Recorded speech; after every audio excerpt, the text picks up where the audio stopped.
Aujourd'hui, la Maison des Lumières Denis Diderot te propose une visite philosophique sur le sujet suivant. Peut-on s'exprimer sans liberté d'expression ? La liberté d'expression est une liberté fondamentale. Cela veut dire que l'on peut extérioriser notre pensée en parlant, en dessinant ou en écrivant des textes. Dans ce cas, chacun peut s'exprimer sans craindre d'être persécuté par autrui ou par l'État.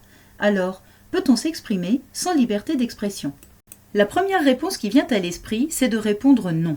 Peut-être reconsidéreras-tu cette réponse lorsque tu connaîtras un peu mieux la vie de Diderot et la grande aventure que fut l'édition de l'encyclopédie. Parce qu'au XVIIIe siècle, la liberté d'expression n'existe pas. L'Église et le roi censurent les textes qui critiquent et qui fragilisent leur pouvoir. Denis Diderot fut d'ailleurs emprisonné en 1749 pour avoir publié un texte jugé dangereux par les autorités. Il fut enfermé pendant plusieurs mois dans le donjon du château de Vincennes, et cette expérience l'a profondément marqué. Dès lors, il s'est posé cette question : comment continuer à s'exprimer sans risquer la prison ? Sa première astuce, utilisée par de nombreux philosophes de l'époque, fut de publier de façon anonyme et clandestine. Ses pensées philosophiques sont ainsi officiellement publiées à l'étranger, sans préciser le nom de l'auteur. En réalité, le livre fut imprimé en plein Paris, rue Saint-Jacques, dans un atelier clandestin. La deuxième astuce utilisée par Diderot et ses collaborateurs fut de dissimuler la critique dans une œuvre qui a obtenu l'autorisation du roi pour être éditée.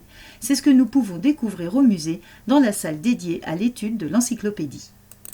Cette encyclopédie est l'œuvre majeure de Diderot, à laquelle il travailla plus de 20 ans à partir de 1751. Avec d'autres philosophes, l'idée était de rassembler dans un grand dictionnaire toutes les connaissances du XVIIIe siècle. Et pour ce projet, Diderot obtint l'autorisation du roi. Mais cette encyclopédie devait aussi être le moyen de diffuser des idées nouvelles. L'entreprise était périlleuse, il fallait contourner la censure. Pour cela, Diderot a dissimulé la critique dans un système de renvoi. Par exemple, l'article anthropophage renvoie le lecteur aux articles Eucharistie, communion et autel. Diderot adresse ainsi une critique à l'égard de la religion. Et toi, penses-tu que la liberté d'expression doit être sans limite ?